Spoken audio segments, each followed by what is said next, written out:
Hi, I'm Gabriela Sanacore, and the topic I chose for my deep dive was protests on college campus.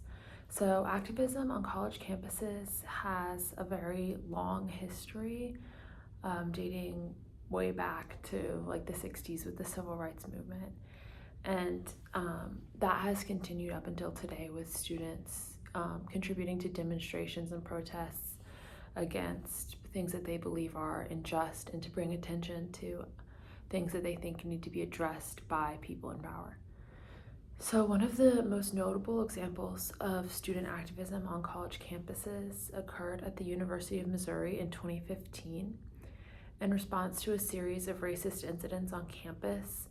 And that include racial slurs, swastikas in residence halls, and other just horrible instances of racism. Students organized protests and sit-ins.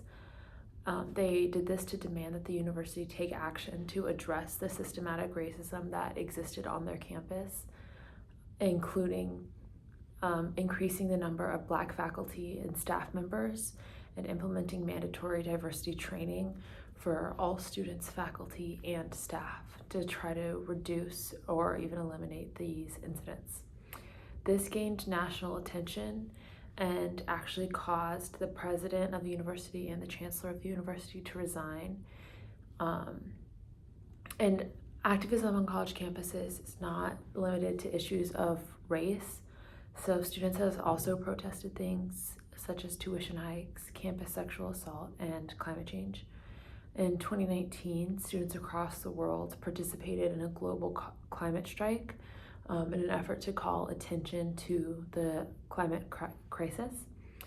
So then I looked at the essay Why I Protested My College Commencement by Angela Davis, where she discusses why it's important to speak out against injustice, even if it means facing consequences. And then a quote from that is, "To remain silent in the face of atrocities committed against any group of people is to condone these atrocities and to become complicit in them." So this just highlights why activism is so important and why students who engage in activism on college campuses are so important, because not only are they raising awareness of these issues, but they're also holding people in power accountable for their actions and letting them know that like they're the youth of America and they're gonna keep pushing on these topics. And then there was a video from the New York Times called "The Berkeley Protests, A Revolution in the Making," which talked about student protests that erupted at the University of California, Berkeley in 2017. This was because controversial speakers were coming to campus and they ignited a national debate about free speech on college campuses. So the video talks about like the tension that can arise when students feel that their right to free speech is being threatened, and the protesters argued that allowing controversial speakers to come to campus was not a matter of free speech, but actually an endorsement of hate speech.